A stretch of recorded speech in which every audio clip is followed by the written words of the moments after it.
प्रतिनिधि मुमताज अहमद के आवास पहुंचे कैबिनेट मंत्री ओम प्रकाश राजभर। हुई अहम राजनीतिक चर्चा। जनपद के सिंधरियावा ब्लॉक अंतर्गत सकोली गांव में उस समय राजनीतिक सरगर्मी तेज हो गई जब उत्तर प्रदेश सरकार के कैबिनेट मंत्री और सुबह सपा के राष्ट्रीय अध्यक्ष ओम प्रकाश राजभर ब्लॉक प्रमुख प्रतिनिधि मुमताज अहमद के आवास पर पहुंचे। मंत्री के आगमन पर प्रमुख प्रतिनिधि मुमताज अहमद के नेतृत्व में सैकड़ों समर्थकों और स्थानीय जनता ने उनका अभूतपूर्व और जोरदार स्वागत किया। कार्यकर्ताओं ने जिंदाबाद के नारों के बीच कैबिनेट मंत्री को फूलों से ला दिया और माला पहनाकर उनका इस्तकबाल किया। औपचारिक स्वागत के बाद कैबिनेट मंत्री और मुमताज अहमद के बीच बंद कमरे में लगभग 1 घंटे तक लंबी वार्ता चली। इस दौरान दोनों नेताओं के बीच विभिन्न राजनीतिक मुद्दों और क्षेत्र के विकास को लेकर गहन चर्चा हुई। बंद कमरे में हुई इस बातचीत ने जिले के सियासी गलियारों में नई चर्चाओं को जन्म दिया है। मुमताज के बाद कैबिनेट मंत्री वहां मौजूद क्षेत्रीय जनता और उत्साहित कार्यकर्ताओं का अभिवादन स्वीकार किया। उन्होंने भव्य स्वागत के लिए मुमताज अहमद और क्षेत्र की जनता का आभार व्यक्त करते हुए कहा कि कार्यकर्ताओं को यह जोश और प्रेम भी उनकी सेवा की प्रेरणा देता है। इस अवसर पर प्रमुख प्रतिनिधि मुमताज अहमद ने मंत्री के प्रति कृतज्ञता प्रकट की। वहीं भारी संख्या में मौजूद स्थानीय लोगों ने भी अपनी समस्याओं और उम्मीदों के साथ मंत्री जी का स्वागत किया। प्रदेश देश में रही है, उस समय भी इन लोगों ने नारी बिल पर कोई नहीं विचार किया। 30 साल से ये बिल लटका हुआ। देश के प्रधानमंत्री माननीय नरेंद्र मोदी जी और देश के गृह मंत्री माननीय अमित शाह, इनकी सोच थी कि 2029 का जो चुनाव होगा लोकसभा का, उसमें हम रिजर्वेशन 33% महिलाओं को लागू कर देंगे।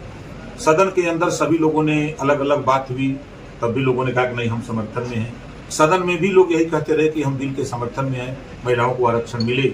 लेकिन जब वोटिंग हुई तो सभी विपक्ष के लोग विरोध में वोट दिए। अब नहीं चाहते ये लोग। अब प्रदेश की कमान विपक्ष में अखिलेश जी हैं। अखिलेश जी जब अपनी पत्नी के ऊपर अभद्र टिप्पणी किया मौलाना, उस समय भी अखिलेश जी जब अपनी पत्नी के साथ नहीं खड़े हुए तो देश की महिलाओं के साथ क्या खड़ा हो सकते हैं।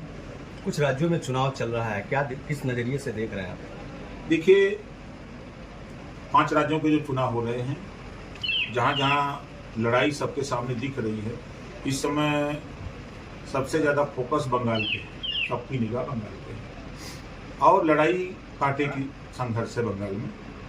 और हम लोगों को पूरा उम्मीद है कि वहाँ लंबे समय तक सरकार तृणमूल कांग्रेस की रहेगी।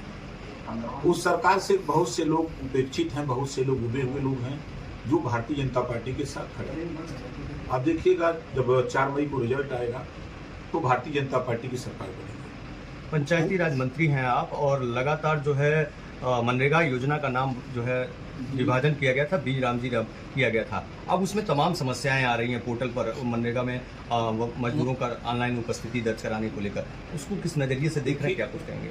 कोई चीज़ जब बनती है, जैसे सड़क ही जब बनाई जाती है तो जब खोदी दी जाती है तो लोग कहते हैं कि कहीं खोद को छोड़ दिया। फिर गिट्टी डालते हैं तो लोग कहते हैं गिट्टी डाल के छोड़ दिया।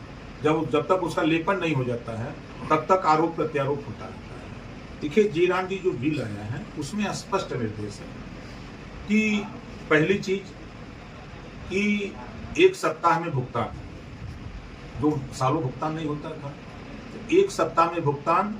अगर भुगतान नहीं करता है जो उसके जिम्मेदार है तो वो उसका ब्याज देंगे। अगर मजदूर एप्लीकेशन देता है कि हमको काम दिया जाए, 15 दिन में अगर उसको काम नहीं दिया जाता है तो उसको मजदूरी भत्ता देना पड़ेगा। और 100 दिन से बढ़ा करके 125 दिन काम कर दिया गया। तो अब जो दिक्कत आ रही है अभी, तो वो दिक्कत धीरे धीरे सब ठीक हो जाएगा। और लेटेस्ट अपडेट के लिए सब्सक्राइब करें वेलकम इंडिया न्यूज चैनल।